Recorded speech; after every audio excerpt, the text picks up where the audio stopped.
Esta serie se llama Todas las cosas que mandó guardar Jesús a sus discípulos, basado en Mateo 28, 19 al 20, en donde les da una última instrucción antes de ser llevado al cielo a la diestra del Padre. Por tanto, id y haced discípulos a todas las naciones, bautizándolos en el nombre del Padre y del Hijo y del Espíritu Santo, y enseñándoles que guarden todas las cosas que les he mandado. Y lo conecta con el fin del mundo, porque luego dice, y aquí yo estoy con ustedes todos los días hasta el fin del mundo. Vamos a esta sesión 19, los mandamientos 112 a 117, y vamos a entrar en una etapa nueva. Vamos a terminar pues entre esta sesión y la que sigue, vamos a terminar los mandamientos misioneros que tienen que ver con el ir, lo que tiene que ver con llevar el evangelio. Hay un antes y un después en el mandamiento pasemos al otro lado. Allí ya nos ha dado suficientes instrucciones como para que tomemos una decisión de seguirlo y llevar el evangelio a otros. Todos los mandamientos de Cristo hemos estado analizando que se pueden clasificar en tres grandes grupos: ven, permanece y ve. Ven, permanece y ve. Ahorita estamos viendo, y entre esta sesión y la próxima, si Dios quiere, vamos a terminar los de la sección tercera, ve. Ven a mí, permanece en mí, ve por mí, ven a mí por tu bien, permanece en mí por el bien de la iglesia, ve por mí por el bien del mundo. Ven, hay 5 mandamientos, nada más hemos visto 2 hasta ahora, vamos a ver los otros 3 casi al final. Permanece, hay 223 mandamientos, son los que más, porque se equipara el método de Cristo al de una escuela. En una escuela hay una inscripción, luego hay una preparación y después se egresa para ejercer. Y aquí en la parte de B tenemos 32 mandamientos. El método de Cristo pues es evangelismo, discipulado y misiones, y esas 3 cosas se deben completar. A veces lo único que hacemos es evangelismo y ganamos muchas personas para Cristo, y tenemos métodos muy efectivos para que las personas oigan el evangelio, para que tomen una decisión para recibir a Cristo, pero nos quedamos hasta ahí. Hasta allí acaba toda nuestra labor, pero estamos haciendo una tercera parte del trabajo. Y como siempre les repetía el hermano Luis Torres Márquez, que ya partió con el Señor hace muchos años, cuando visitaba Lecumberri, Jaime nos cuenta que siempre les decía, evangelizar y no discipular es una lamentable pérdida de tiempo. ¿Por qué? Porque ganas a alguien para Cristo, pero pues lo que se trabajó se va a perder porque no se le dio seguimiento, como se le llama. Ese es el discipulado. Tenemos que cada persona que recibe a Cristo, discipularla para que aprenda a caminar con Cristo. Y hemos ya estado viendo muchos mandamientos hasta entonces llegar a la tercera fase, que es enviar a esos que estamos discipulando.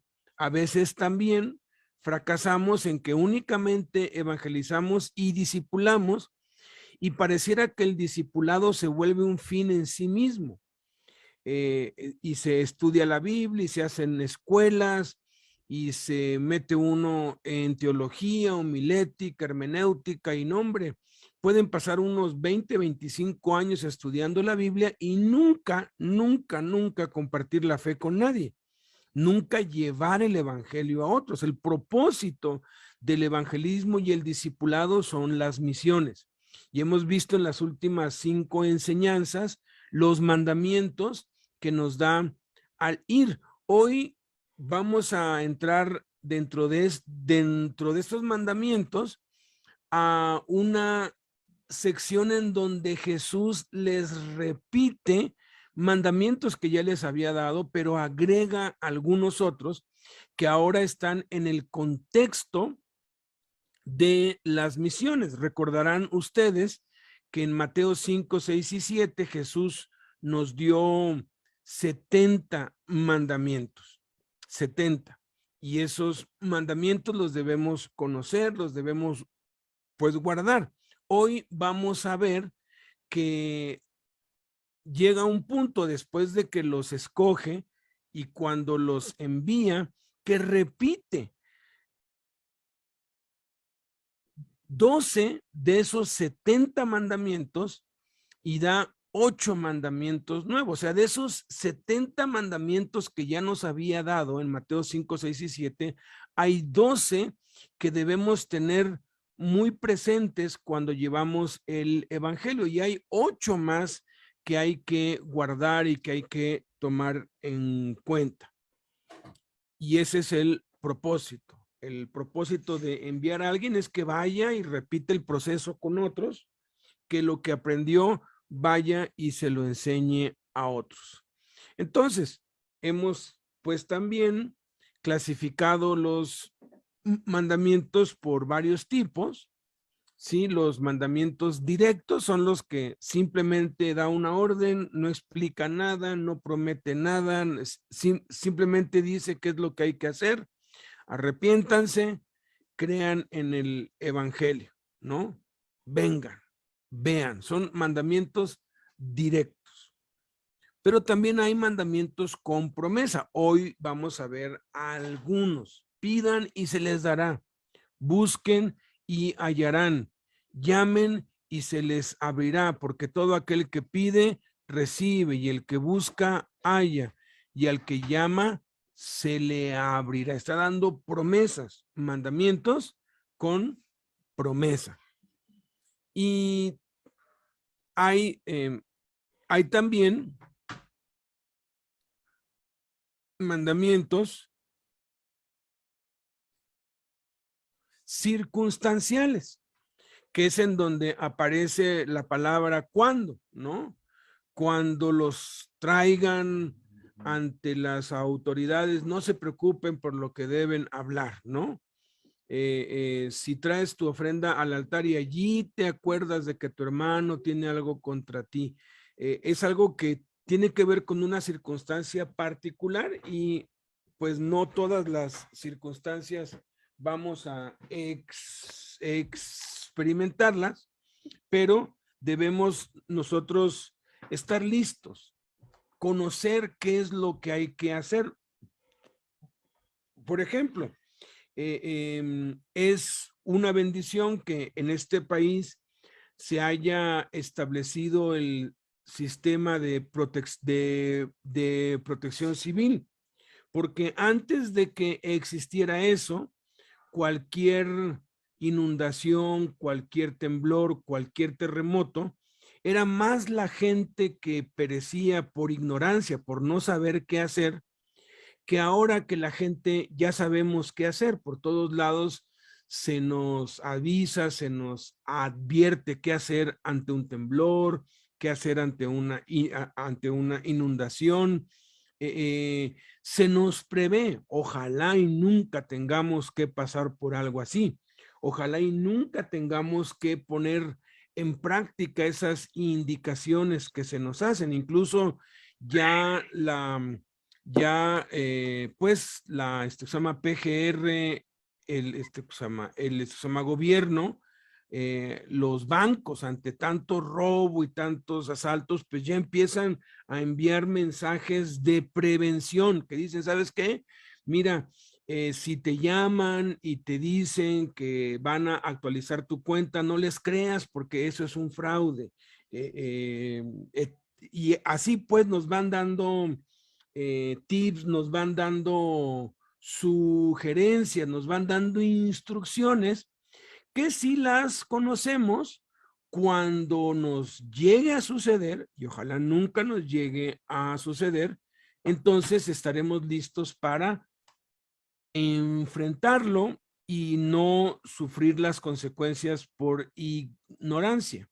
Luego vienen los mandamientos condicionales, que también tiene que ver con una condición específica. Si tu ojo derecho te es ocasión de caer, si tu mano derecho te es ocasión de caer, son los que tienen esta frase, sí, no, sí. Es cuando algo así pase, ¿no? Sí, sí, sí, condicionado. También hay mandamientos prohibitivos. Hoy vamos a ver uno. Hay 31 mandamientos prohibitivos. No juzguen, y nos explica por qué, para que no sean juzgados. No juren en ninguna manera. No. Y la diferencia entre las prohibiciones de Jesucristo y las prohibiciones de la ley son como entre el cielo y la tierra, porque las prohibiciones de la ley nos atan, nos esclavizan, y las prohibiciones de la gracia nos liberan, nos impulsan, nos mueven. Entonces, todo lo que nos prohíbe Jesús no es como en la ley que nos ata, sino es para liberarnos.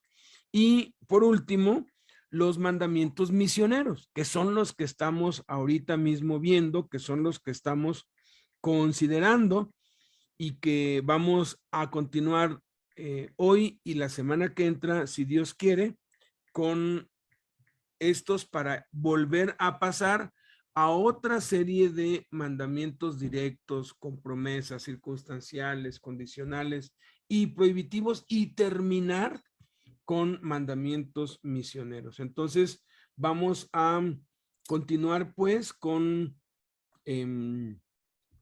el mandamiento número 112, la 112ª cosa que Jesús mandó guardar a sus discípulos. Ok, el mandamiento 112 dice, no tengan miedo a los que matan el cuerpo. En Mateo 10:28, en el primer párrafo, Jesús dijo, y no temas a los que matan el cuerpo, mas el alma no pueden matar. En el contexto de este mandamiento está implícita la persecución y que algunos van a ser entregados a las cárceles y serán asesinados por causa del nombre de Jesús. Si eso llegase a suceder, Jesús es enfático. No teman a los que matan el cuerpo, mas el alma no pueden matar. No debemos tener miedo a los que matan el cuerpo. Directamente se refiere a los perseguidores, a los que asesinan a los cristianos por causa del nombre de Jesús. Pero también se puede aplicar a cada uno de nosotros, porque hay muchas cosas que pueden matar nuestro cuerpo. Muchos cristianos viven esclavizados al miedo de los que puedan matar el cuerpo. Las enfermedades, la delincuencia, la violencia, los accidentes, los desastres naturales, la suerte, el descuido y la imprudencia. El diablo usa todos estos temores para robarnos la paz del corazón, mantenernos angustiados y quitarnos el gozo. Fue esa una de las razones por la cual vino Jesucristo y murió en la cruz por nosotros, ya que por cuanto nosotros participamos de carne y sangre, Jesús también participó de lo mismo, para destruir por medio de la muerte al que tenía el imperio de la muerte, esto es, al diablo, y librar a todos los que por el temor de la muerte estábamos durante toda la vida sujetos a servidumbre. Todos los seres humanos son esclavos del miedo a la muerte, del miedo a los que matan el cuerpo, y están toda su vida sujetos a esclavitud. Y por eso viven en los deseos de su carne, haciendo que su voluntad de la carne y sus pensamientos, y por naturaleza son hijos de ira, lo mismo que los demás. Pero Jesucristo apareció para deshacer las obras del diablo y librarnos del diablo, que sigue teniendo el imperio de la muerte y sigue manteniendo esclavizados al pecado a los que no han nacido de nuevo. Pero los que hemos nacido de nuevo, hemos sido liberados de la ley del pecado y de la muerte. O sea, que ya no debemos temer a la muerte, porque el que cree en Jesús no va a morir, sino solo va a dormir hasta la resurrección del día final. Debemos ser muy, pero muy conscientes del alto precio que se pagó por nuestra salvación, con la que Cristo compró nuestro espíritu, nuestra alma y nuestro cuerpo. Nuestros cuerpos mortales también fueron comparados con la sangre de Cristo y no nos pertenecen.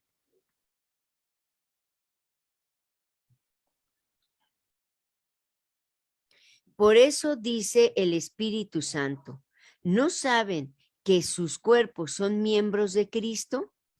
¿Quitarás, pues, los miembros de Cristo y los harás miembros de una ramera? De ningún modo. ¿O no saben que el que se une con una ramera es un cuerpo con ella? Porque dice, los dos serán una sola carne, pero el que se une al Señor, un espíritu es con él. Huyan de la fornicación. Cualquier otro pecado que el hombre cometa está fuera del cuerpo, mas el que fornica contra su propio cuerpo peca. ¿O ignoran que su cuerpo es templo del Espíritu Santo, el cual está en ustedes, el cual tienen de Dios y que no se pertenecen a ustedes? Porque han sido comprados por precio. Glorifiquen pues a Dios en su cuerpo y en su espíritu, los cuales son de Dios. Qué tremenda esta palabra cuando Pablo nos habla por medio de la palabra, donde nos dice que no debemos de temer.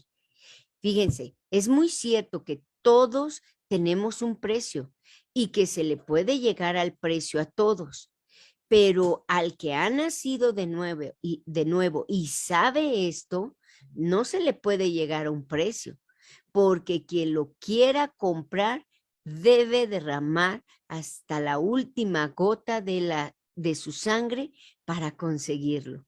Y eso nadie lo hará, porque ya lo hizo Jesús por cada uno de nosotros. Exactamente ese es nuestro precio. Ese es nuestro valor. Eso valemos, la sangre de Cristo. En esa cruz hace 2000 años cuando Cristo vino, que ese sea nuestros ojos puestos en que ese es nuestro precio. Pero ¿el alma puede morir? Muerte, en griego, significa separación, no que la existencia cese. Muerte espiritual es la separación del hombre con Dios. Muerte física es la separación del espíritu y alma del cuerpo. Lo que está diciendo Jesús aquí es que no debemos tener miedo a los que quieran matarnos físicamente, porque no pueden tocar nuestra alma, que pertenece a Dios, porque fuimos comprados con la sangre de Jesús. Las almas de los que mueren por el evangelio tienen un lugar privilegiado en el cielo por la eternidad. Y saber esto ha dado valor a millones que han sido asesinados por causa de Jesús en toda la historia. Recuerdo, tenía un libro, no sé qué haya pasado con él, lo más seguro es que Beto lo regaló, ¿verdad? Porque todo lo mío lo regalaba. Era un libro Locos por Jesús, se llamaba. Impresionante.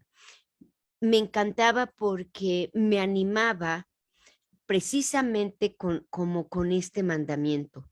Eran los testimonios de cada uno de los que murieron por Jesucristo. Este fue hecho por Richard Grumman. Era un hombre que vivió en Rusia, Rumania. en Rumania, y él fue esclavizado casi 10 años, 9 años, por causa del evangelio. Y no miró a su familia todo ese tiempo. Fue un tiempo muy largo donde ni siquiera pudo ver el sol. Y él, cuando sale, se viene para Estados Unidos con su familia por esta causa y hace una tipo como fundación que precisamente se dedica, él ya falleció, a los que son perseguidos. La voz de los La mártires. voz de los mártires se llama. Y es increíble ese libro porque escuchen que todas las muertes que morían por causa de Jesús tenían un mismo término, una misma expresión, que cuando en los gladiadores había un gladiador que se convertía a Cristo porque le hablaban, y él, cuando lo metían al ruedo, ahora sí que en el Coliseo, en ese momento, cuando metían a todos los cristianos para que los leones se los comieran, para que los gladiadores los despedazaran, en ese tiempo, el rey que estaba en ese tiempo dice que él quería a fuerzas solamente mirar una expresión y nunca la pudo ver. Y este libro relata, Locos por Jesús, que cada uno de los testimonios de esos hombres y mujeres y niños que morían en el Coliseo tenían una gran expresión. Él quería verlos, su cara triste, porque cuando moría su familia, cuando morían sus seres queridos, morían con una desesperación en el rostro. Y dice que lo primero, cuando ya morían, bajaba de su trono ahí en el Coliseo, bajaba, y lo primero que volteaba los cuerpos y decía, ahora sí voy a ver uno triste. Y todos los que morían por causa de Cristo tenían una sonrisa. Y le daba más coraje, y por eso fue una de las causas principales por las cuales este rey romano mataba a los cristianos, porque él quería demostrarle a la gente que uno que tuviera un rostro triste. ¿Qué significa esto? Que si tú o yo, porque no lo sabemos, vamos a morir por causa de Cristo, lo primero es que es la mejor muerte que pueda tener un ser humano. Y lo segundo, que no dudemos, que no debemos de tener miedo al que mata el cuerpo. ¿Quiénes son? Un asaltante, un gobierno, una autoridad. Ahí dice que no debemos de tener miedo a lo de este mundo, a Satanás, a los gobernantes, a nadie en este mundo, solamente, y eso es lo que vamos a ver más adelante. Sin embargo, las almas de los que no creyeron en Jesús, dice, van a ser separadas de Dios por la eternidad. No tengamos pues miedo a los que matan el cuerpo. No tengamos miedo a morir y no tengamos miedo a la muerte. En Apocalipsis me encanta cuando yo leo, y es una de las partes de los textos, de los versículos que más me enloquecen y me encantan. ¿Y saben cuál es? Donde relata que Dios tiene su trono y que debajo de ellos tiene reservados a todos aquellos que murieron por causa de su nombre. Qué impresionante, ¿no? Todos están dormidos, todos estamos, si vamos a morir, todavía Cristo no viene, vamos a estar dormidos, pero si vamos a morir por Cristo, vamos a estar en sus pies, debajo de su trono, porque dice que claman día y noche, haznos justicia. Haznos justicia. Entonces, Dios nos está advirtiendo y nos está preparando y nos prepara en este camino de que no tengamos miedo al que mata el cuerpo. Te pueden asaltar y te pueden matar si tú quieres, pero tu espíritu nadie lo puede destruir porque ese es eterno y ese es el que va a la presencia de Dios. Entonces, recordemos que no debemos de tener miedo a todos los que matan el cuerpo. Cada uno de los hombres y mujeres y jovencitas, adolescentes que han muerto por la causa de Cristo, lo único que dicen es que lo mejor que pudo haber pasado. Les cuento rápido de un canto que es muy famoso. Este canto relata, decido seguir a Cristo. Y fue un caso real, y ustedes lo pueden ver ahí en Google, lo pueden buscar, y relata, esa canción era una aldea, era una familia que eran cristianos, y él, cuando lo descubrieron, sacó a su familia, a él, a su esposa y a sus hijos. Y lo que le dijeron en ese momento, que si no negaba su fe, iba a matar a su esposa y a sus hijos en sus ojos. Y él se le vino este canto: he decidido seguir a Cristo. He decidido seguir a Dios. Y cuando empieza este canto, estas personas se enojaron y en sus ojos mataron a su esposa. Y en ese momento matan a su esposa y él sigue cantando: he decidido seguir a Cristo. No importa nada, he decidido seguir a Dios. Y cuando sigue cantando y no lo callan, mata a sus hijos. Y él sigue cantando. Escuchen, que en esa aldea, cuando lo matan a él, su verdugo, el que los mató, se convirtió a Cristo por ese testimonio, y toda esa aldea se convirtió a Cristo. Entonces, no tengamos miedo a los que matan el cuerpo, porque si Dios nos da el privilegio de morir por él, es porque toda una aldea, toda una nación, todo un país, toda una colonia va a ser salva por el evangelio de nuestro Señor y amado Jesucristo. Vamos ahora a la 113ª cosa que Jesús mandó guardar, que está asociada directamente con la que acabamos de ver. Teman a Dios. Después de mandar que no tengamos miedo a los que nos asesinen por causa de su nombre, nos da el siguiente mandamiento. En el versículo 28, la segunda parte dice: teman más bien a aquel que puede destruir el alma y el cuerpo en el infierno. Es interesante que utiliza la misma palabra temer, del griego fobeo, de donde viene fobia, en ambos mandamientos. No teman a los que matan el cuerpo, no fobean. Fobean más bien, o teman, o tengan miedo más bien, a aquel que puede destruir el alma y el cuerpo en el infierno.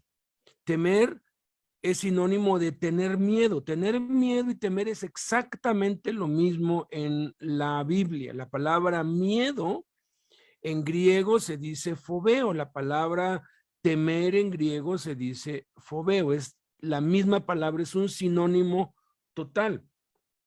Fobeo también se traduce como miedo, es decir, miedo y temor son lo mismo. ¿Por qué les digo esto? Porque a veces, pues, llegamos a pensar que son dos palabras diferentes. Son la misma palabra, pero depende mucho del contexto, como vamos a ir descubriéndolo poco a poco. Sin embargo, como muchas otras palabras, depende del contexto su significado final. Fobeo, de su etimología en griego, significa respetar, temblar, temer, temeroso, temor, espanto, miedo, amedrentar y atemorizar. Entonces, cuando se utiliza fobeo refiriéndose a Dios, el temor de Dios, teme a Dios, entonces está hablando de los términos respetar, temblar, temer, temeroso, temor. Pero cuando se habla pues fobeo, no refiriéndose a Dios, entonces tiene que ver con el espanto, con el miedo, con el amedrentamiento, con el atemorizar. Es muy claro que a quien se refiere Jesús aquí es a Dios, al Padre, porque el único que puede destruir el alma y el cuerpo en el infierno es Dios. Muchos tienen la errónea idea de que el diablo gobierna en el infierno y que es él quien atormenta a los que van a parar allá.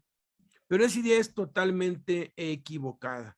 De verdad, muchos piensan que el infierno es un lugar divertido, es un lugar donde va a haber fiesta, donde va a haber pecado, donde el diablo está allí, ahora sí que dándole vuelo a la hilacha, como dicen, y los que van para allá, pues ya hay muchos chistes que rayan en la blasfemia contra Dios, haciéndonos pensar o haciéndonos creer que pues que el cielo es un lugar aburrido y el infierno es un lugar divertido. Alguien una vez dijo que por qué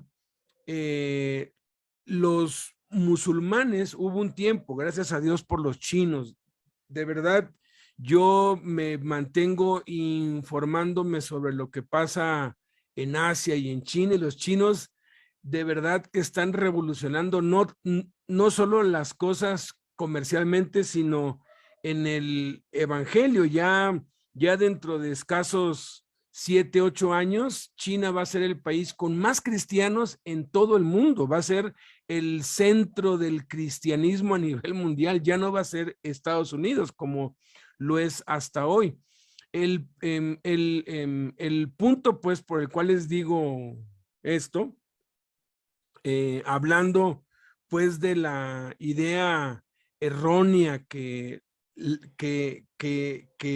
pues la gente tiene acerca del cielo, es que este sociólogo cristiano en su tiempo, cuando los musulmanes crecían más rápido que los cristianos, él dijo, él tenía una pues teoría o una suposición.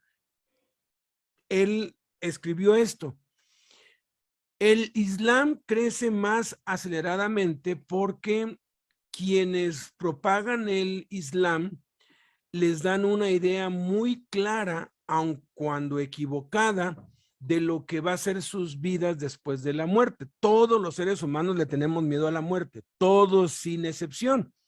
Pero los musulmanes les presentan un cuadro a sus adeptos o a los que quieren ganar del cielo muy atractivo, porque pues es muy absurdo lo que el Corán dice, pero ahí pues dice que el cielo es un lugar donde vas a tener mucho sexo y mucho alcohol y mucha diversión. Eso es lo que dice el Corán. Y conforme más cumplas las leyes del Islam y más te apegues al Corán, los hombres van a tener más mujeres y van a tener más sexo y muchísimo placer por la eternidad. Y quien muere como un mártir va a tener mínimo 100 mujeres para él solito, pues. O sea, eso es totalmente absurdo, porque Dios es un Dios santo. O sea, eso es algo que está totalmente fuera de lo que la palabra de Dios enseña. Es una mentira diabólica terrible. Pero los niños, porque es desde niños que se lo dicen, lo creen. Y este estadista, sociólogo cristiano, dijo que los cristianos fallan en enseñar a la gente claramente sobre el cielo, y la mayoría tiene la idea de que el cielo es un lugar aburrido donde vamos a estar en una nube tocando allí un arpa, y eso es muy aburrido, y no han leído el Apocalipsis. La verdad es que no tienen ni la más mínima idea de que el cielo es una de las cosas más maravillosas e increíbles que vamos a poder disfrutar por la eternidad. Es más, la eternidad no nos va a bastar para poder disfrutar de Jesús y del amor y del gozo y de tantísimas y tantísimas cosas que Dios ha preparado para nosotros que le amamos. Y el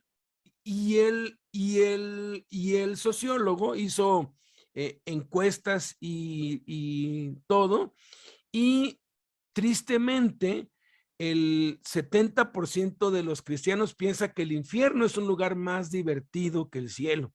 Y eso es totalmente equivocado. Esa idea es totalmente equivocada y no es lo que el Espíritu Santo revela en la Sagrada Escritura. El infierno, el lago de fuego eterno, fue preparado para el diablo y para sus ángeles, no para los seres humanos. Pero al desobedecer a Adán, se fijaron solamente dos destinos eternos para nosotros: el cielo y el infierno. No hay punto intermedio, no existe el limbo ni ninguna de las fábulas que se han inventado. Solo hay dos lugares a donde los muertos van a dar: a la vida eterna en el cielo o a la condenación eterna en el infierno. Entonces, son los dos únicos destinos posibles que hay. Los seres humanos somos espíritus que poseen un alma y habitamos un cuerpo. Somos espíritus y cada espíritu posee un alma. Es algo que está allí en él y habita en un cuerpo. Así nos creó Dios. Dios nos creó a imagen y semejanza suya. Y esa imagen y semejanza incluye que así como Dios es Padre, Hijo y Espíritu Santo, nosotros somos espíritu, alma y cuerpo. Somos tripartitos también como Dios. Eso debería ser suficiente para entender y creer que Dios es una Trinidad, aunque la palabra Trinidad no aparezca en la Biblia. El espíritu y el alma están juntos y no se pueden separar permanentemente. La palabra de Dios puede separar el espíritu del alma, y hay quienes con la hechicería y las ciencias ocultas sacan su espíritu o su alma de sus cuerpos, pero no es algo que se pueda hacer permanentemente. Es como el avión vuela mientras tenga combustible, pero eso no dura para siempre. Tarde o temprano la ley de la gravedad lo va a hacer que caiga o que tenga que descender a tierra. Igual el espíritu y el alma están unidos y al final de cuentas van a permanecer unidos. Cuando una persona muere, su cuerpo se queda en la tierra, pero dice el libro de Eclesiastés que el espíritu del que muere se va a Dios. Obviamente, si el espíritu no se puede separar de su alma, entonces el espíritu junto con el alma, que es la personalidad y lo que le da singularidad y unicidad e individualidad a cada uno, van a Dios. Pero ya en la revelación del Nuevo Testamento sabemos que van a Jesús, que es el juez de vivos y muertos, para recibir sentencia inmediata del lugar donde va a vivir por la eternidad. Está establecido que todos los hombres, todos los seres humanos moramos una sola vez, y después de esto el juicio. Todos los seres humanos que mueren tienen que presentarse ante Jesús cara a cara, y allí Jesús dicta sentencia. Y solamente hay dos posibilidades: el cielo o el infierno. Si la persona muere y no quiso creer en Jesús, su destino eterno es el infierno, el lago de fuego, y es enviado al Seol o el Hades, que es el lugar donde estará durmiendo hasta el día del juicio final, aunque su sueño será de tormento y dolor. O sea, todos los muertos están durmiendo, todos. Pero cuando uno duerme, uno sueña, ¿verdad? Y esos sueños, ¿sí?, son pesadilla para los que están en el Seol. Hay tormento y hay dolor en sus sueños. Pero si muere y creyó en Jesús, su destino eterno es el cielo, la nueva Jerusalén, en el nuevo cielo y la nueva tierra, y es enviado delante del trono de Dios en el cielo, que es el lugar donde estará durmiendo, porque todos los muertos duermen, hasta el día del arrebatamiento de la iglesia, cuando Jesús vendrá por nosotros y los cuerpos de los muertos en Cristo resucitarán primero. O sea, se unirá su espíritu y alma con un cuerpo glorificado y eterno y serán levantados para vamos a encontrar a Jesús en el aire y le vamos a acompañar después en su segunda venida a la tierra para reinar para reinar juntamente con él durante 1000 años y después juzgar juntamente con Dios a los ángeles, los demonios y los perdidos, que serán resucitados también y traídos del Seol, la muerte y el mar, y después serán lanzados al lago de fuego eterno que arde con fuego y azufre por la eternidad, a donde ya habían sido lanzados la bestia, el falso profeta, el anticristo, Satanás y todos sus demonios, donde serán atormentados día y noche con fuego y azufre delante de los santos ángeles y de Jesús. Entonces, quien reina en el infierno es Dios, no es el diablo. Y esto debería ser una maravillosa revelación para los que creen que el cielo es aburrido y que el infierno es divertido o tienen esa idea falsa. El infierno es lo peor que le puede pasar al ser humano, es un lugar sin Dios. Los impíos también resucitarán, pero para condenación y castigo eterno. Recibirán nuevos cuerpos, no glorificados, pero sí eternos, y van a ser echados en alma y cuerpo al lago de fuego eterno. No se mencionan sus espíritus, porque como no creyeron en Jesús, no nacieron de nuevo, y sus espíritus siempre estuvieron muertos en delitos y pecados. Por eso es importante entender que el principio de la sabiduría es el temor de Dios. Debemos temer, reverenciar, respetar profundamente a Dios porque es el único que tiene potestad sobre las almas. Dios dijo, todas las almas son mías. El alma que pecare, esa morirá. Eso significa que solo Dios puede separar el alma y el espíritu de su presencia y enviarlos junto con el cuerpo resucitado al lago de fuego eterno. Por eso debemos vivir en el temor de Dios, sabiendo que esto es verdad y que esto va a suceder y que es cierto. Vamos a la 114ª cosa. El mandamiento 114 que mandó Jesús guardar, otra vez, no tengan miedo.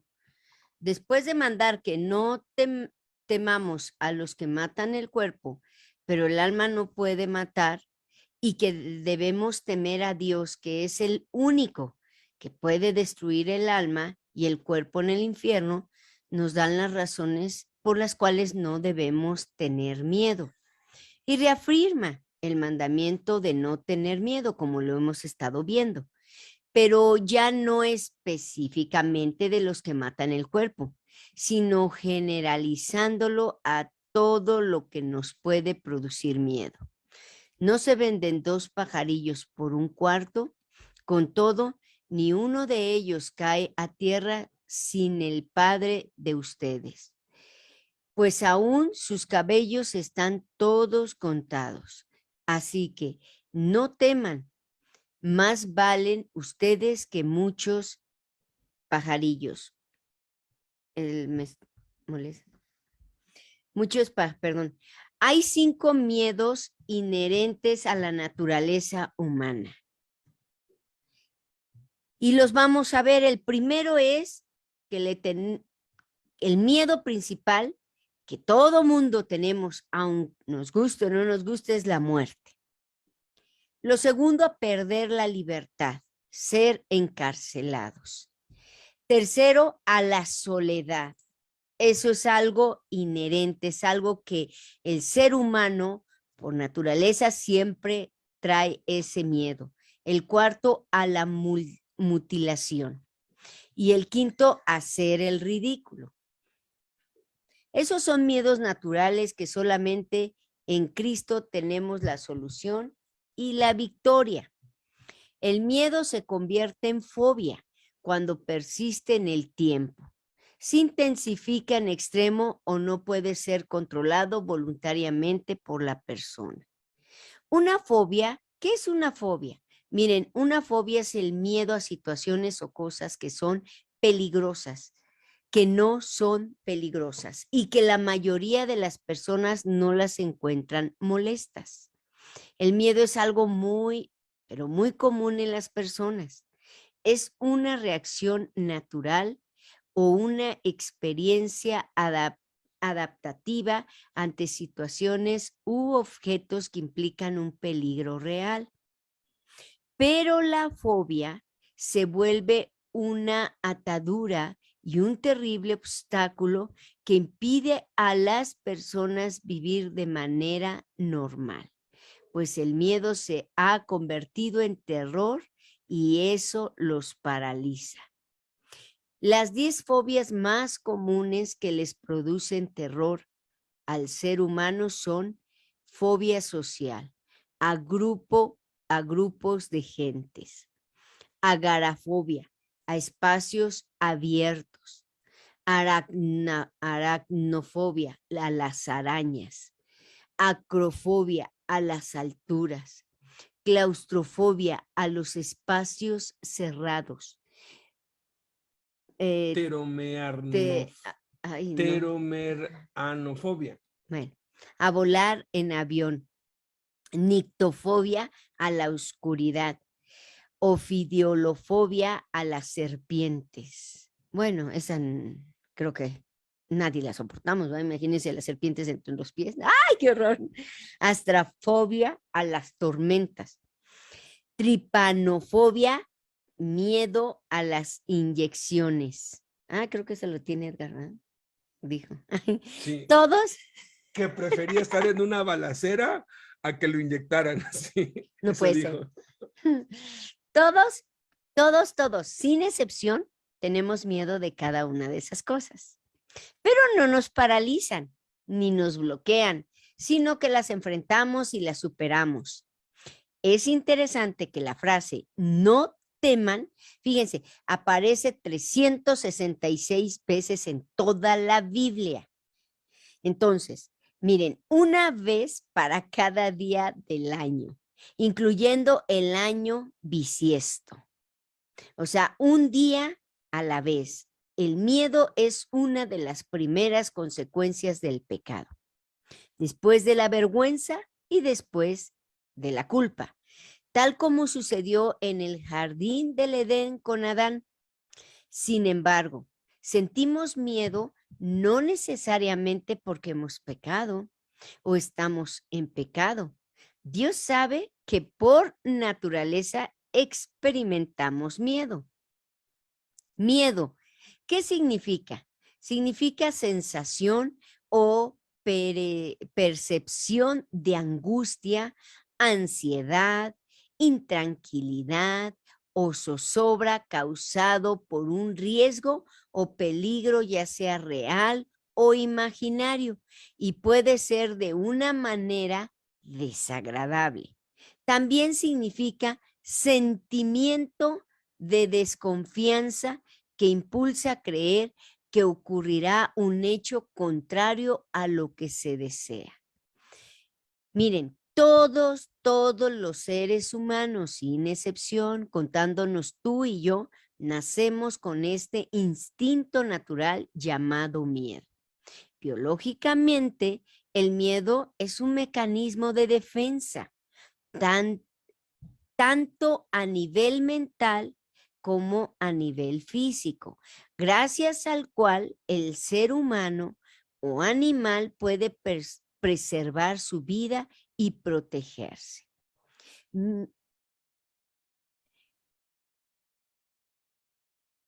El miedo se encarga de regular las emociones de lucha, huida y ante todo la conservación del individuo. Además de todo esto, también se encarga de la constante revisión de la información dada por los sentidos, incluso cuando dormimos, para poder alentarnos en caso de peligro. Desde esta perspectiva, posee un lado positivo relacionado con el instinto de preservación, que puede aumentar la fuerza, la resistencia, los reflejos y habilidades en el momento crítico.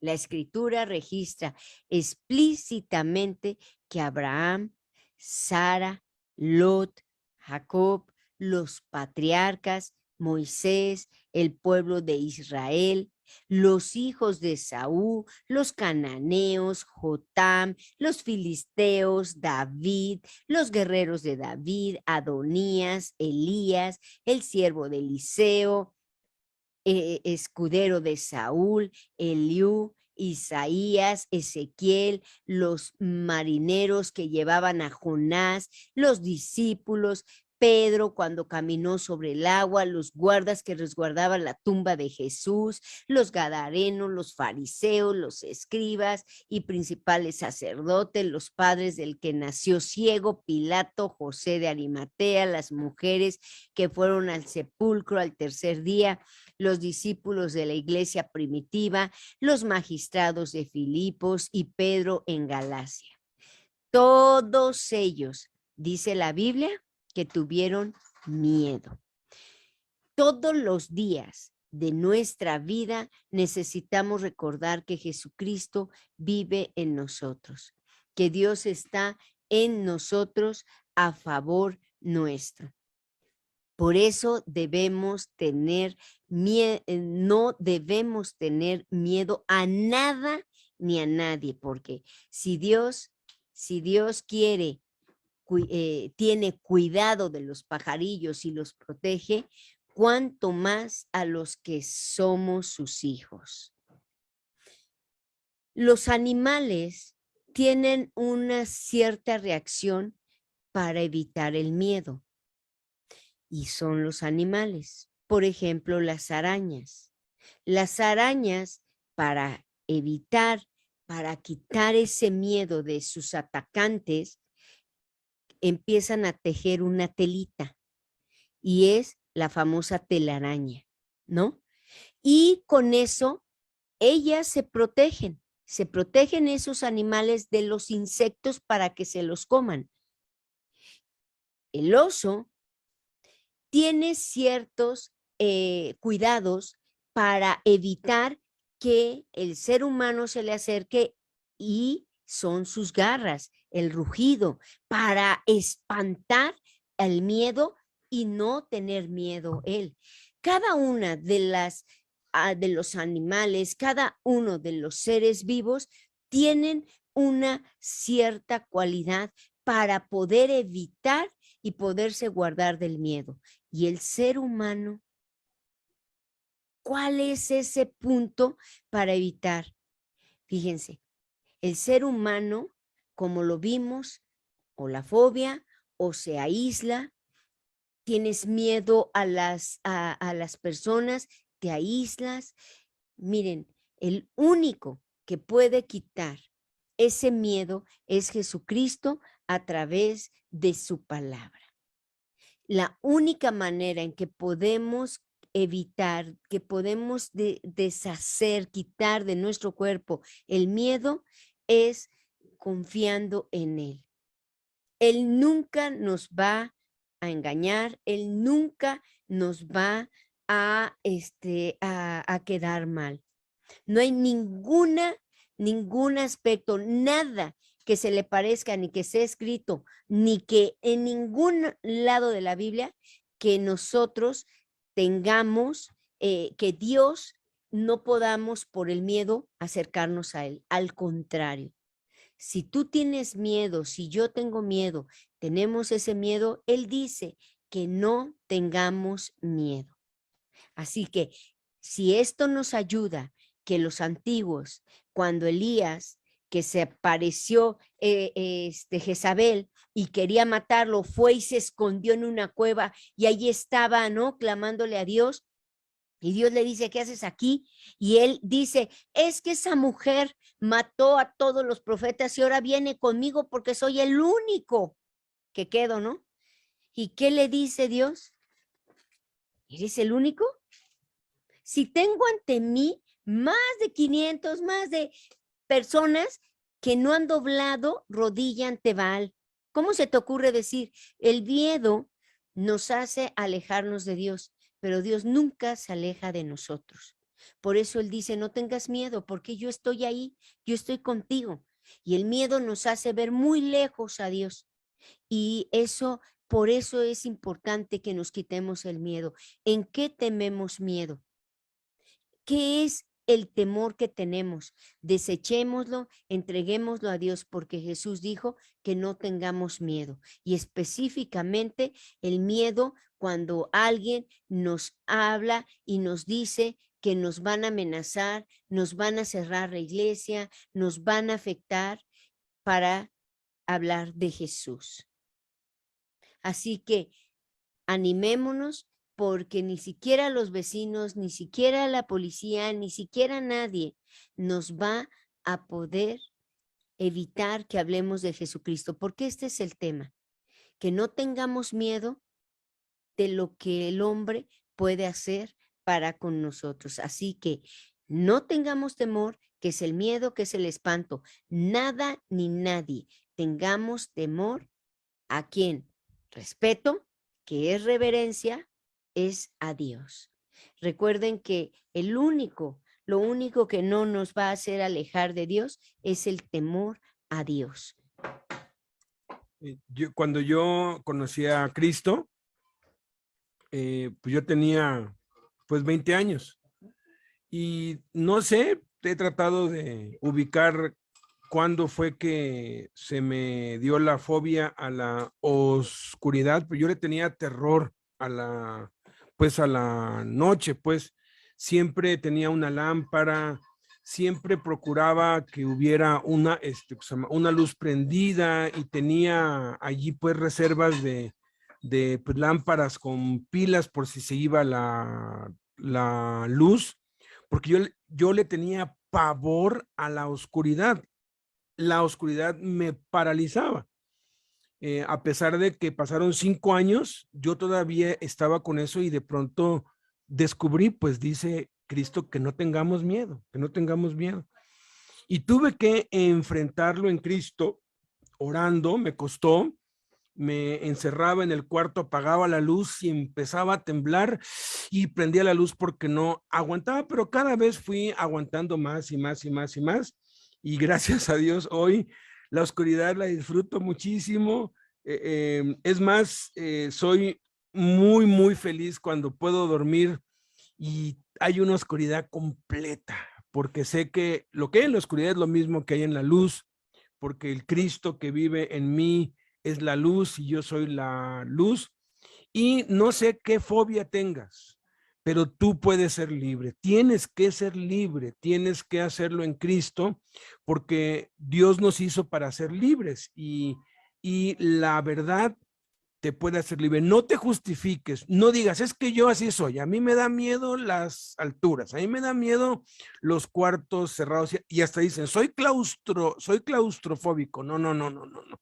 Tienes que enfrentar eso y tienes que superarlo, cualquiera que sea tu fobia. Hay muchas, aquí pues nada más se vieron las 10 más comunes, pero hay muchas fobias, que es cuando el miedo se sale de control. Vamos ahora a la 115ª cosa que mandó Jesús: oren por los que los calumnian. Y aquí entramos a la serie de 8 mandamientos que Jesús añade a los mandamientos que ya les había dado en Mateo 5, 6 y 7. En Lucas 6, 28 Jesús manda, bendigan a los que los maldicen y oren por los que los calumnian. La 37ª cosa que Jesús mandó guardar es, bendigan a los que los maldicen. Ahora añade, oren por los que los calumnian. ¿Qué es calumnia? Calumnia es acusación falsa, hecha maliciosamente para causar daño. También se refiere a la imputación de un delito hecha a sabiendas de su falsedad y que da lugar a los procedimientos de oficio de parte de las autoridades, es decir, que se tiene que procesar judicialmente hasta que se pruebe la culpabilidad o inocencia del acusado. Esto pasa mucho en la cárcel. Hay muchos que han sido acusados falsamente, pero como hay una acusación y hay un acusador, pues la ley marca que eso se debe seguir de oficio. Esto es, se debe continuar con el proceso aun cuando el acusador desaparezca. Hay muchos casos, yo conozco muchos, que alguien se ha presentado sin prueba, simplemente ha levantado una acusación falsa, obviamente ha dado dinero o ha utilizado los medios, desafortunadamente quienes se dejan pues corromper, y una vez que se emite la orden ya no hay vuelta para atrás, tienen que arrestarlo, tienen que encarcelarlo y tienen que someterlo a juicio. Y la persona que va y que los acusa desaparece porque lo único que quería era hacer daño. Y de aquí a que se resuelve, hay quienes han estado en un proceso de 5, 6 o hasta 10 años sin que les dicten sentencia. Y no importa si son 3 meses o 6 meses o un año, después cuando ya se dan cuenta que era una calumnia, pues perdone, ¿no? Lástima, Margarito, lo sentimos mucho, pero se puede usted ir libre. Y esos 6 meses y ese año y esos 3, 5 años que se perdieron, pero bueno, ese es otro tema, ¿verdad? Entonces estamos aquí tratando de establecer lo que es una calumnia. Y la calumnia es algo grave porque es algo que las autoridades tienen que hacerse cargo y tienen que procesar penalmente. La calumnia es un asunto serio. En Levítico 6:4 dice que causa daños que deben ser restituidos. Samuel el profeta le dijo al pueblo, aquí estoy, atestiguen contra mí delante de Jehová y delante de su ungido, si he tomado el buey de alguno, si he tomado el asno de alguno, si he calumniado a alguien, si he agraviado a alguno, o si de alguien he tomado cohecho para cegar mis ojos con él y se los restituiré. Fíjense que aquí la calumnia está equiparada con el robo, con el agravio, con la corrupción, ¿sí? Y dice, se los restituiré, porque todos estos delitos necesitan, pues, tener una restitución porque hay pérdida. En el Salmo 15, el Espíritu Santo dice por boca de David, Jehová, ¿quién habitará en tu tabernáculo? ¿Quién morará en tu monte santo? Y dice, el que anda en integridad y hace justicia y habla verdad en su corazón, el que no calumnia con su lengua ni hace mal a su prójimo. La calumnia es un asunto bastante serio.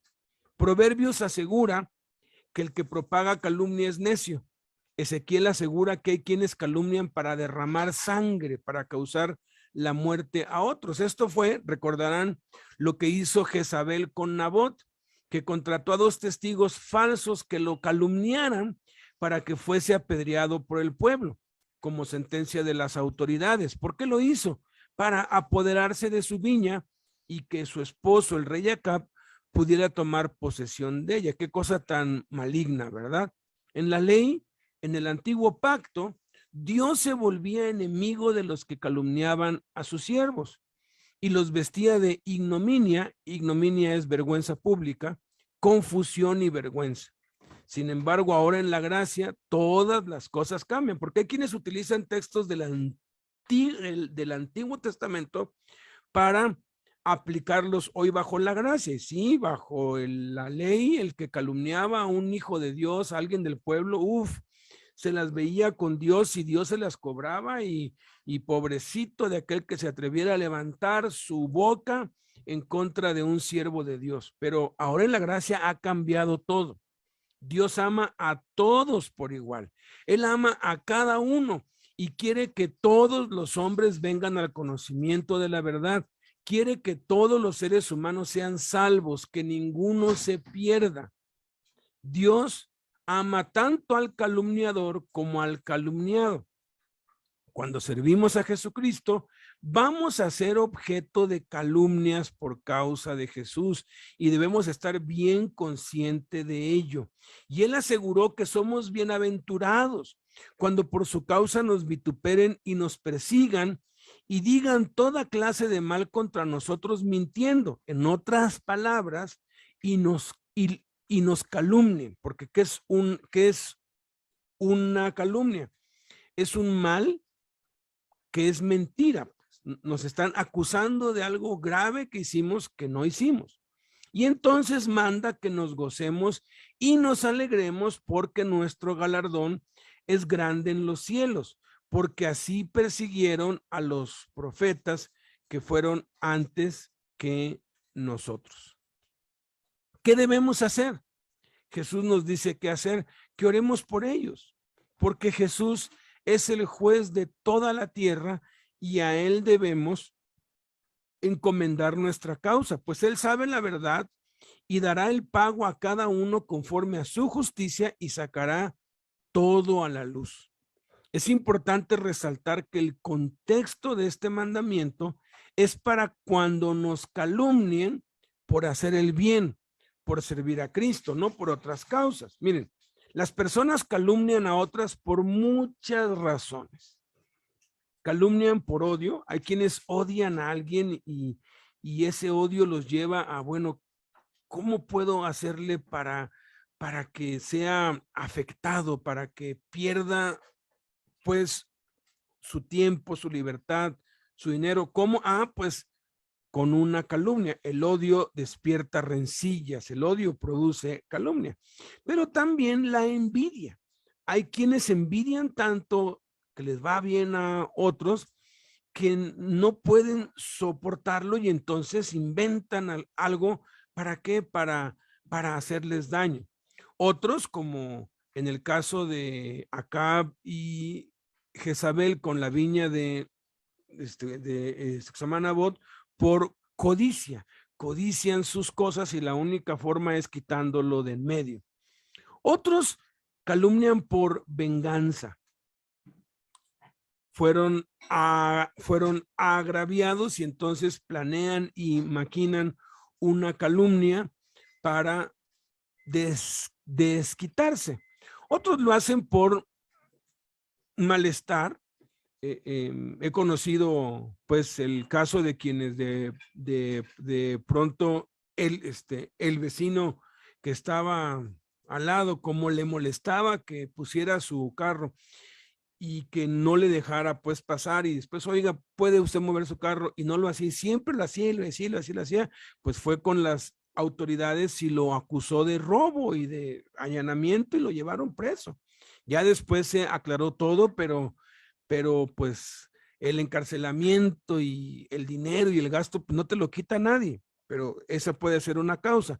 Otro es simplemente por maldad. Hay quienes son malos y pues simplemente lo hacen.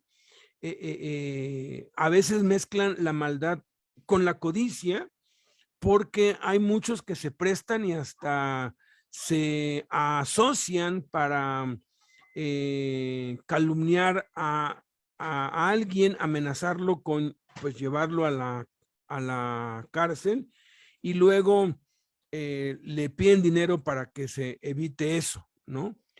Algunos por prejuicio, hay quienes tienen prejuicio contra los negros o los asiáticos o los homosexuales o los hippies, etcétera. Tienen algún prejuicio y no los quieren allí. Y otros, y eso es muy, muy triste, simplemente por diversión. Les divierte ver cómo se arruina la vida de otras personas. Pero hay un fenómeno inevitable que ocurre cuando servimos a Cristo. Satanás es quien nos odia y nos quiere destruir, pero como no puede hacerlo, incita a otros por medio de sus dardos de fuego a calumniarnos con el fin de destruirnos. Por eso ya nos dijo, no tengan miedo, Dios está en control de todo. Dios, si Él permite que perdamos algo, es porque Él nos lo va a devolver duplicado, cuadruplicado. Nosotros no debemos responder a la calumnia, ni contrademandar, ni, claro, si no es por causa de Cristo, pues sí, ¿verdad? Pero cuando es por causa de Cristo, debemos dejar todo en las manos de Dios, pues Él es el que hace, pues, justicia y Él es el que se encarga. Por eso el Espíritu Santo nos consuela y nos aconseja y nos dice estas preciosas palabras. ¿Y quién es aquel que les podrá hacer daño si ustedes siguen el bien? Mas también si alguna cosa padecen por causa de la justicia, bienaventurados son. Por tanto, no se amedrenten por temor de ellos, ni se conturben, sino santifiquen a Dios el Señor en sus corazones y estén siempre preparados para presentar defensa con mansedumbre y reverencia ante todo el que les demande razón de la esperanza que hay en ustedes, teniendo buena conciencia, para que en lo que murmuran de ustedes como de malhechores, sean avergonzados los que calumnian la buena conducta de ustedes en Cristo. Porque mejor es que padezcan haciendo el mal, mejor es que padezcan haciendo el bien, repito, mejor es que padezcan haciendo el bien si la voluntad de Dios así lo quiere que haciendo el mal. A veces Dios va a permitir que prospere una calumnia en nuestra contra. Ya en los 39 años que tengo sirviendo a nuestro Señor Jesucristo, he sido víctima de 2 o 3 pues calumnias fuertes. Gracias a Dios que no prosperó ninguna, pero pues sí te entra miedo y dices, ¿y ahora qué es lo que voy a hacer? Pero aquí es donde se cumple ese dicho popular, el que nada debe, nada teme. Así muy rapidito yo les cuento, cuando empecé a ir al Cerezo de San Miguel en Puebla, después de unos meses, el mejor amigo que yo tenía allí, pues estaba, pues vendiendo drogas allá adentro. Y cuando lo atraparon con la mercancía, le dijeron, ¿y quién es el que te mete todo eso? Y dijo que yo, que el hermano que le llevaba la Biblia, una autoridad de allá adentro, habló para la iglesia avisando que pues yo no fuera porque pues ya había una orden en contra mía porque habían dicho que yo era el que le estaba metiendo pues la droga a este hombre. El pastor vino conmigo y me dijo, no vayas porque es posible que te arresten y te metan preso porque pues andan diciendo esto y pues ya nos habló una autoridad que ni vayas. Y yo oré y dije, bueno, el que nada debe, nada teme. Y oré y Dios me dijo, ve. Y fui. Y sí, efectivamente, cuando llego, el custodio se espanta y me dice, ¿qué haces aquí? Vete. Y le dije, no, yo tengo la conciencia limpia y yo vine y lo que Dios quiera, eso es lo que va a, pues pasar. Me llevaron a un cuarto, estuve yo ahí como una hora, nadie vino y ya después el comandante vino y me dijo, puedes irte. Después me enteré que habían llevado a este hombre y a través de ese espejo que uno no ve al otro lado, pero que ellos sí ven, lo único que ellos querían es asegúranos que él es para entonces pues proceder y pues llevarlo ante el MP y todo. Y cuando estaba a punto de él pues hablar algo, le daban unas convulsiones que lo tiraban al suelo, lo levantaban y otra vez hasta que a gritos dijo, no, no, él no es, les estoy mintiendo, ¿no? Calumnió a otro, pero bueno, ese es otro cuento. No tengas miedo, Dios está en control de todo. Vamos a la 116ª cosa que mandó Jesús. ¿No? Ok, la siguiente es, no pidas que te lo devuelva a quien tome lo que es tuyo. Esto es difícil, pero bueno, vamos a verlo. En Lucas 6:30, en el último párrafo del segundo, Jesús dijo, a cualquiera que te pida, dale, y al que tome lo que es tuyo, no pidas que te lo devuelva. De nuevo, ya Jesús había mandado anteriormente, al que te pida, dale, pero ahora agrega, y al que tome lo que es tuyo, no pidas que te lo devuelva. La Biblia al día lo traduce así: cuando te quiten las cosas, no trates de recuperarlas. La primera vez lo está mandando a los discípulos antes de enviarlos a predicar el evangelio. En Mateo 5, cuando desde la cima de un monte les enseña su doctrina. Ahora ha pasado ya más de un año y se encuentran en un lugar llano. Y parece que repitiera lo que dijo en Mateo 5, pero no es así. Algunos han llamado al primero el sermón del monte y a este segundo el sermón del llano. Es una mala, tómalo, tómalo. Es una mala apreciación llamarle sermón, porque no fue eso lo que les comunicó, sino más bien debería ser la doctrina del monte y la doctrina del llano. Jesús está enseñando su doctrina, no un sermón.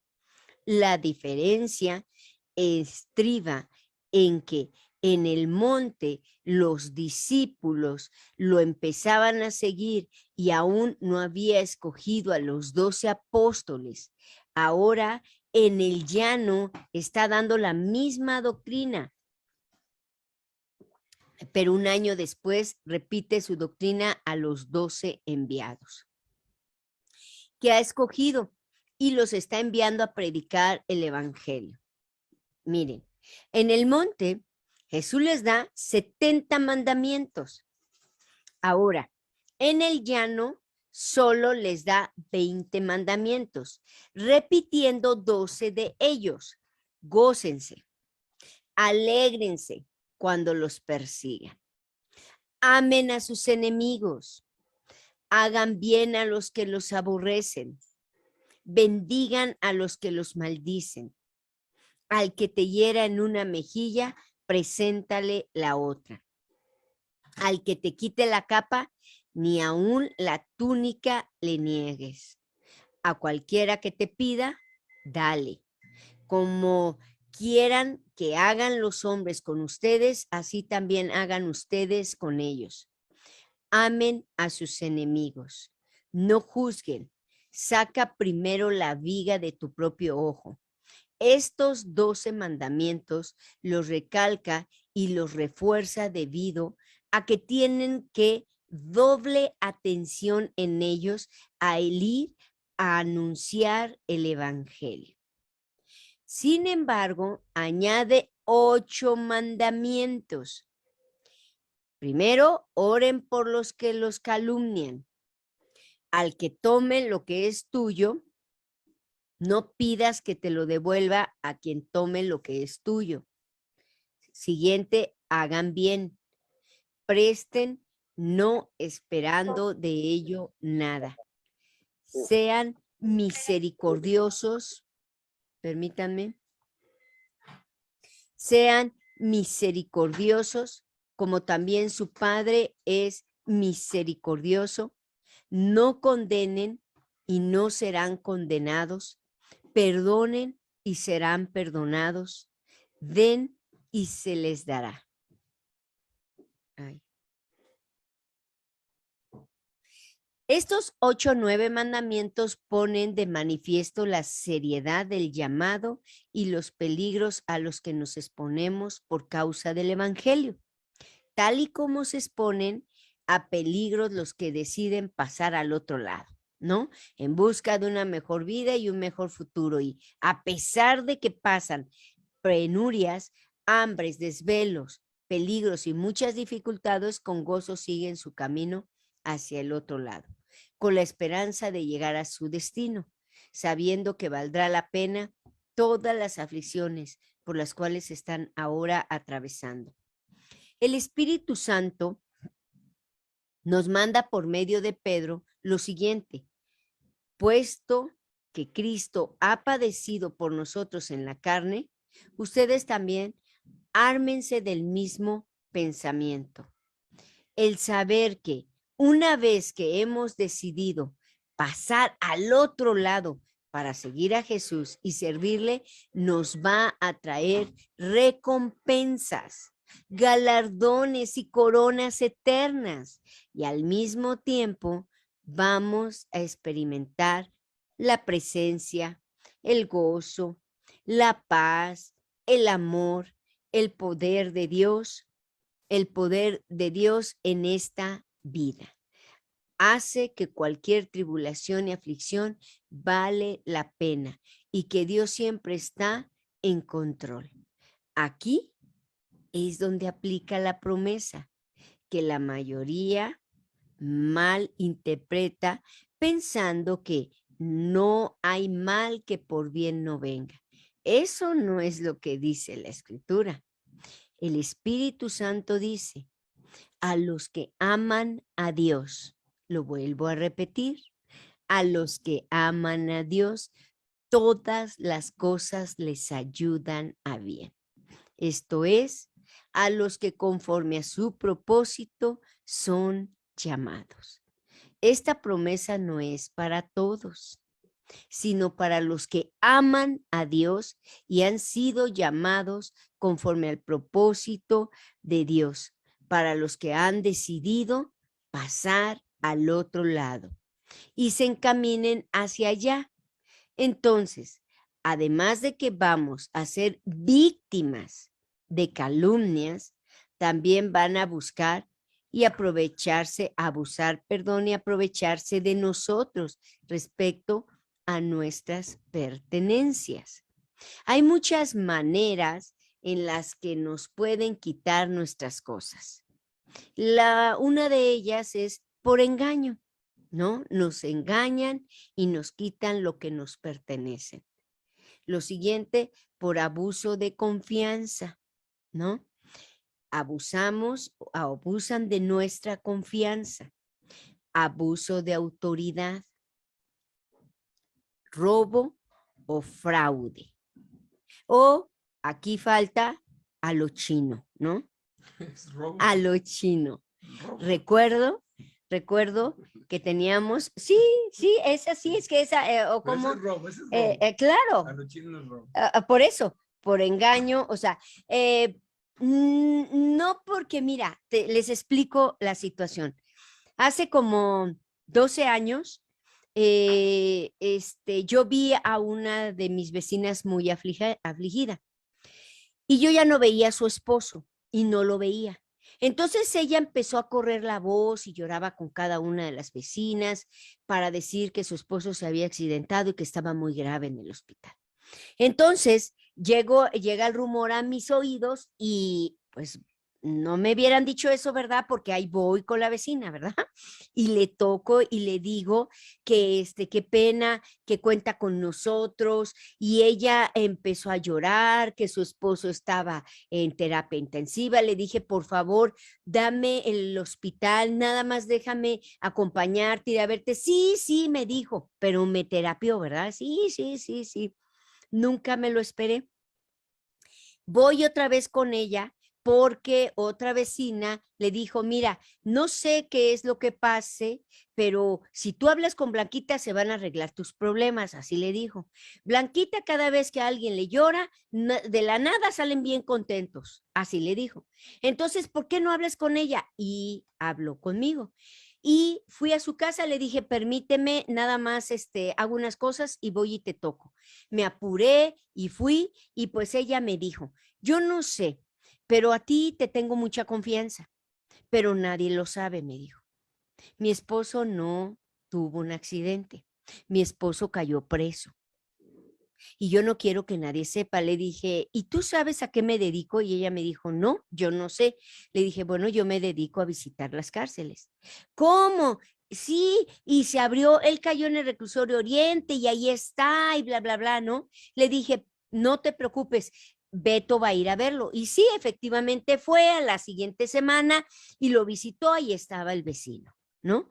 Y en ese lapso, empecé yo a hablarle de Cristo, se convirtió, fue un cambio impresionante, de verdad impresionante de esta chica.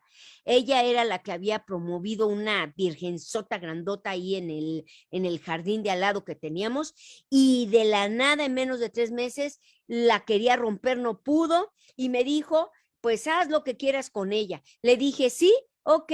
Yo la dejé en una esquina y a la semana ya la había encontrado afuera del claustro, ya la habían puesto ahí con cemento. Me enojé mucho porque les dije, oigan, esto me pertenecía, yo la quería destruir, pero esperaba el fin de semana para llevarla con Beto y que la rompieran, ¿no? Porque era de piedra. Y total, ahí quedó esa virgen. Y ella, exactamente esto, ahora sí que se lo cobró a lo chino, ¿no? Como les digo. Ella empezó a decir que pues estaba afligida porque no tenía dinero y pues uno compasivo, no teníamos el dinero. Le dijimos, es que voy a perder la casa. Tengo ya como 10 meses que no la pago. En ese tiempo estaba en 1,000 y tantos. Eran como 10,000 pesos. Y Beto le dijo, mira, ¿qué te parece? Tú ya vas a trabajar. Me lo pagas y pues bueno, de la cuenta de fundación te apoyamos porque él está preso y tú no lo pagas después, ¿sí?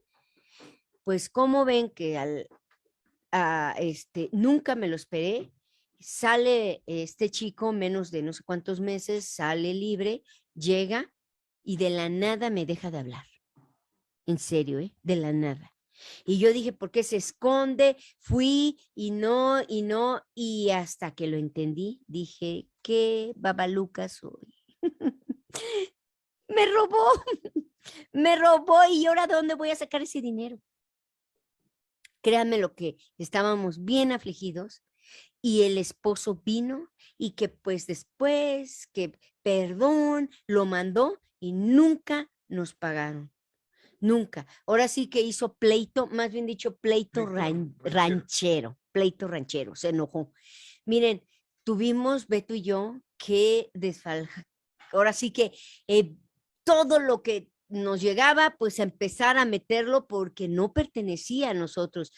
Eso mismo puede suceder. Pero Dios nos ha dado Y como 5 o 6 veces sí, más eso. me costó. La verdad, chicos, me costó mucho trabajo perdonarla. La verdad se los confieso, porque yo con todo mi corazón, cuando no tenía ni para mi casa, prefería apoyarla a ella, Y de verdad. ella nos firmó. Yo se lo mostré a su esposo, me dijo, no, no, mira que pues dame tiempo y eso, ¿no? Con eso pudimos haberle metido una demanda y ahora sí que pudimos haber hecho un show, ¿no? Pero ¿qué es lo que dice aquí Jesús? No pidas que te lo devuelva, déjaselo a Dios. ¿Y saben qué? Funciona. Dios te da muchísimo más cuando te Y defraudan. dejé de verla porque se fue de aquí, ya no supe, pero yo le comento a Alberto, para terminar, yo le comento que no sé por qué siento, de verdad no sé por qué lo siento, que hace años atrás, no sé, yo me puedo equivocar, pero cada vez que yo estaba orando, se me venía ella mucho a la mente, como si su hija se la hubieran secuestrado. Yo no he podido contactar con ella años, no tengo manera de cómo hacerlo, pero cada vez que yo la recuerdo y ahorita precisamente siento lo mismo, que ella está sufriendo ese dolor. No lo sé, pero yo lo siento, yo digo, ¿qué está pasando con ella? Y oro por ella, pero se me viene muy fuerte, como si su hija se la secuestraron. Y de verdad, créanme, lo que me costó trabajo, me costó mucho trabajo, fueron meses. ¿Para qué mentirles que fue muy rápido y muy contenta? No, la verdad no. Fueron meses que yo decía, perdono, pero no perdonaba.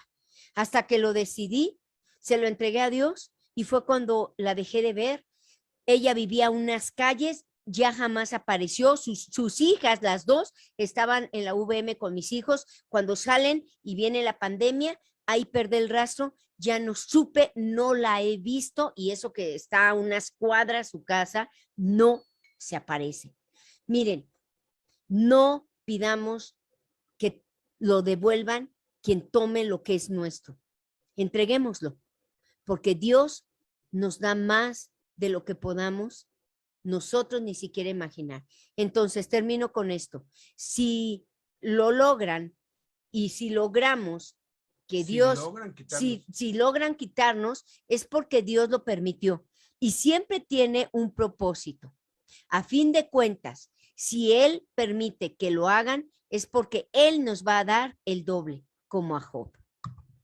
Entonces, tranquilos y confiando en Dios y no andarse pues metiendo ahí en pleitos judiciales y mercantiles y eso. Dios es muchísimo mejor que cualquier juez en esta tierra. Miren, les podría contar yo muchas historias de muchas veces que nos han quitado, me han quitado o le han quitado a la fundación o a la familia, así a la mala por engaño, abuso de confianza. Casi estas 5 cosas las he experimentado yo y en todas he obedecido esto y en todas he ganado 5, 10 veces más. Entonces, vale la pena, pero sí hay que tomar pues precauciones y hay que ser pues prudente, pero no lo puede, cuando uno sirve a Dios, no lo puede evitar tanto que Jesús dijo aquí, ¿sabes qué? Te va a pasar esto, pero ya está dentro del plan y es parte de lo que te estoy llamando a hacer. Yo voy a permitir que te engañen, yo voy a permitir que te roben, porque necesitan mostrarle a los otros lo que es un verdadero cristiano. 117ª cosa, acabamos con esta, hagan bien. En Lucas 6:35 Jesús dice, amen pues a sus enemigos y hagan bien y presten, no esperando de ello nada. Eso lo vamos a ver dentro de 8 días. Este está increíble. Presten, no esperando de ello nada. Y será su galardón grande, y serán hijos del Altísimo, porque Él es benigno para con los ingratos y malos. Aquí Jesús promete que nuestro galardón será grande y que seremos hijos del Altísimo. Hay 3 condiciones para que nuestro galardón sea grande: amar a nuestros enemigos, hacer bien y prestar sin esperar de ello nada. 1 año antes ya les había mandado Jesús que amaran a sus enemigos. Era algo que ya ellos estaban poniendo en práctica. Era algo que ya les había dicho. En esa ocasión, la promesa fue para que sean hijos de su Padre que está en los cielos. Ahora añade, y será su galardón grande. Pero implica, además de amar a los enemigos, obedecer 2 cosas más: hacer el bien y prestar sin esperar de ello nada. Analicemos primeramente el hacer bien. La palabra griega para bien es agazopoieo y significa hacer el bien, hacer bien, hacerle bien a alguien. Entonces, los 3 significados aplican acá. El mundo dice que no existe el bien absoluto, que el bien es relativo, que lo que es bueno en unos lugares es malo en otros, pero eso no es cierto y además se refieren a cuestiones y a costumbres y cuestiones naturales y religiosas y no a lo que es inherente a la naturaleza humana, porque a nadie nos gusta que nos roben, no importa si es en China, en Pakistán, en la India, en África, a nadie nos gusta que nos roben, a nadie nos gusta que nos maten a un ser querido. O sea, hay cosas que sí son universales. Pues. En septiembre de 1948 se propuso una Declaración Universal de Derechos Humanos, en la que participaron 50 países, la cual se aprobó en diciembre de ese año, estableciendo que por la simple y sencilla razón de que cualquier persona que nazca en el planeta Tierra, por el simple hecho de vivir, tiene derechos que deben ser suplidos por los gobiernos y la sociedad en general. Es lamentable que hayan tenido que pasar miles de años para que el mundo se diera cuenta e hiciera conciencia de que hay necesidades legítimas en las que cada persona tiene derecho, como son la alimentación, la salud, el trabajo, entre otros. Jesús definió el bien y es más elevado, más sublime y superior a cualquier declaración de derechos humanos. Hay quienes, como no conocen lo que enseñó Jesús, pues dicen, no, pues yo me voy a ir con los derechos humanos para hacer el bien, pero no saben que lo que Jesús enseñó supera por mucho cualquier actividad de los derechos humanos o derechos civiles o de cualquier cosa que se haya inventado el hombre. Cuando profetizó acerca de su segunda venida a la tierra, definió las 7 cosas que significan hacer el bien. Y esto es hacer el bien. Cuando el Hijo del Hombre venga en su gloria y todos los santos ángeles con él, entonces se sentará en su trono de gloria y serán reunidas delante de él todas las naciones y apartará los unos de los otros como aparta el pastor las ovejas de los cabritos.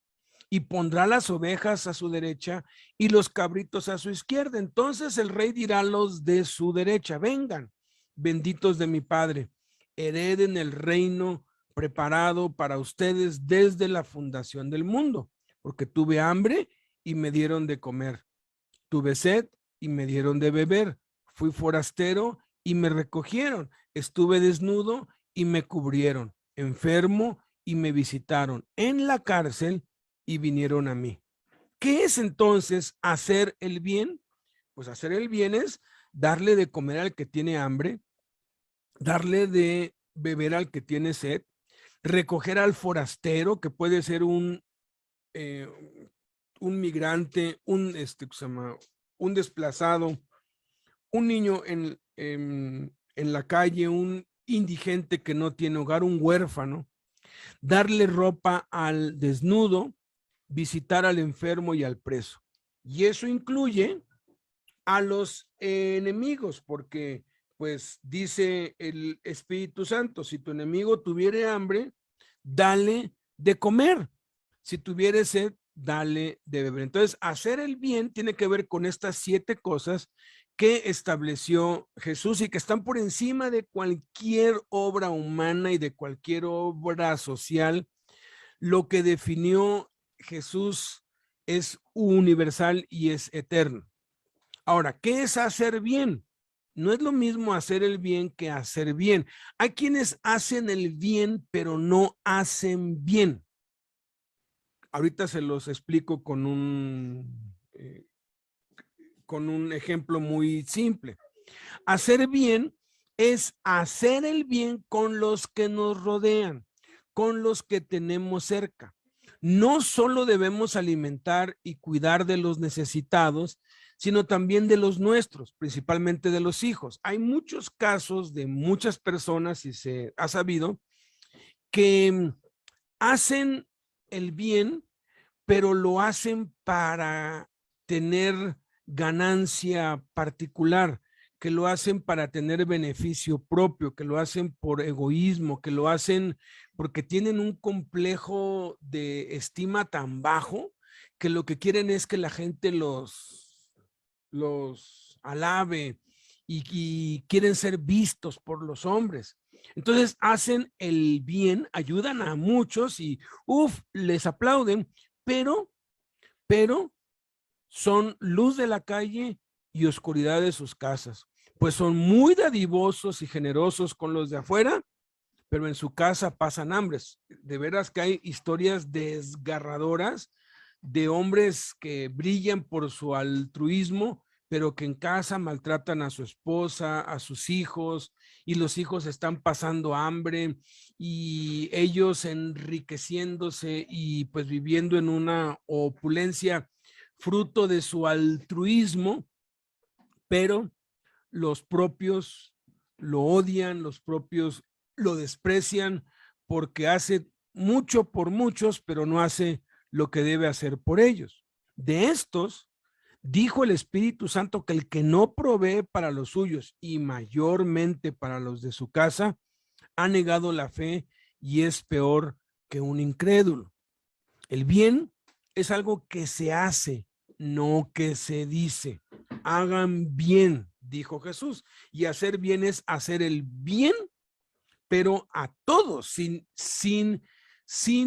excluir a nadie. ¿Por qué quienes hacen el bien cuando les conviene? O hay quienes hacen el bien para ser vistos, o hay quienes hacen el bien con los que te caen bien, o con los de tu raza, o con o con tus paisanos, ¿no? Por ejemplo, cuando Jaime estaba preso, pues él pues no conocía a Cristo, pero de pronto se enteraba que algún colombiano cayó preso, iba y le daba una cobija y le llevaba pan porque su paisano cayó preso. Pero cuando conoció a Cristo, empezó a ayudar a todos por igual, fuese su paisano o no. Aquí está la diferencia. Jesús no está diciendo hagan el bien, está diciendo hagan bien.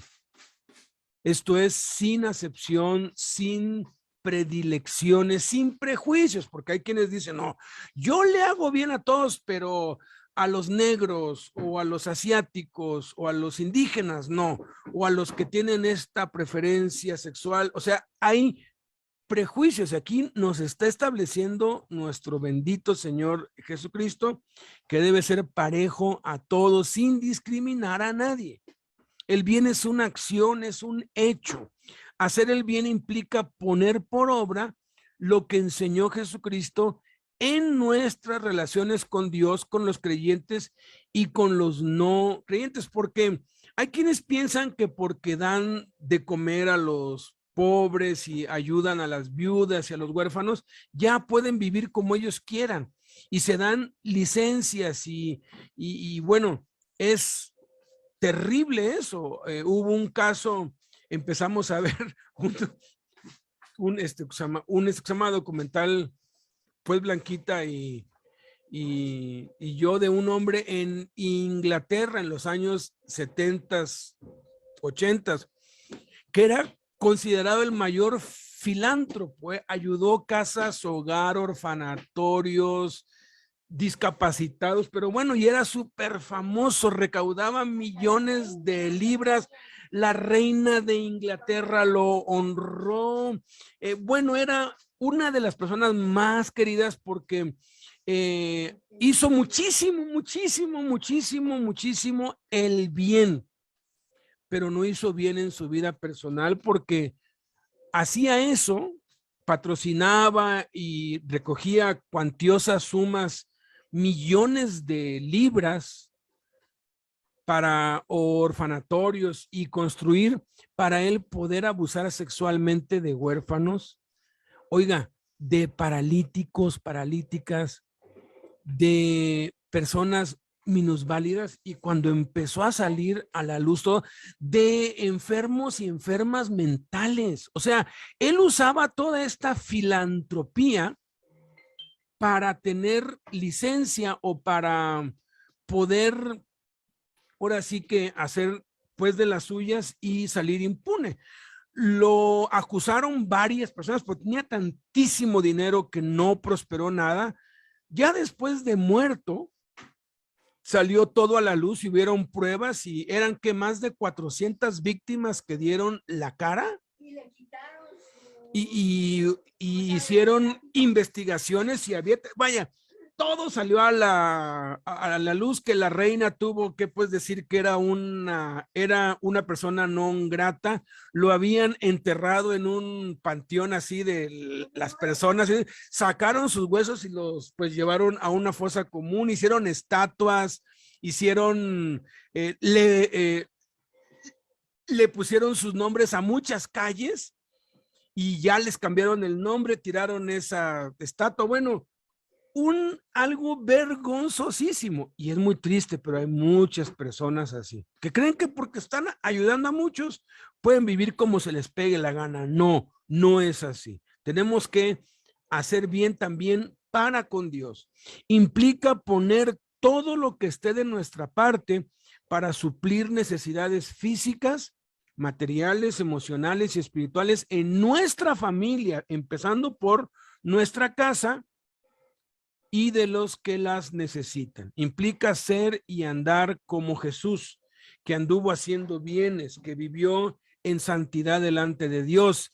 El hacerle bien a otros no te da licencia para que peques, no te da autorización para que hagas el mal. Y muchos creen eso, ¿no? De que no, pues cuando llegue el día del juicio, mis obras buenas van a ser puestas en una balanza con mis malas. Yo nada más tuve poquitas obras malas. No, la salvación no es por obras, es por gracia, es por medio de la fe, pero tenemos que hacer buenas obras y tenemos que hacer bien a todos, mayormente a los de la familia de la fe, y vivir en santidad como Dios manda, vivir de acuerdo a lo que Dios manda. Entonces, vamos a hacer una oración para darle gracias a Dios por sus mandamientos. El que tiene mis mandamientos y los guarda, ese es el que me ama.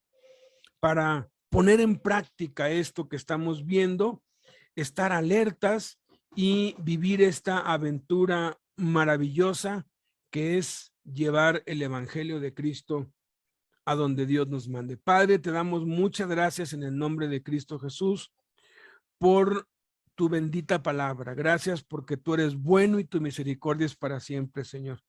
Gracias porque nos enseñas y porque nos instruyes para que te sirvamos de la mejor manera, Padre. Sé tú guardando todo esto que hemos visto, Señor, que se quede guardado en nuestro corazón, que seas tú fijándolo allí. Quita toda incredulidad, todo prejuicio, que vayamos siendo transformados a la imagen de Jesús para poner en práctica lo que tú mandas. Gracias que tus mandamientos no son gravosos. Nos has dado el Espíritu Santo para poder obedecerlos. Y la mayoría de las veces lo único que tenemos que hacer es hacerlo para darnos cuenta que sí se puede y para comprobar que eres fiel. Y aun cuando a veces sufrimos daño y agravio, tú nos recompensas ese agravio, ese daño, y nos multiplicas y nos das mucho más de lo que nos puedan hacer daño. Bendito sea tu nombre, Padre. Amén. Dios les bendiga. La paz de Dios sea con cada uno. Nos vemos en la tarde a las 6, pues si Dios quiere, en este mismo canal. Bendiciones.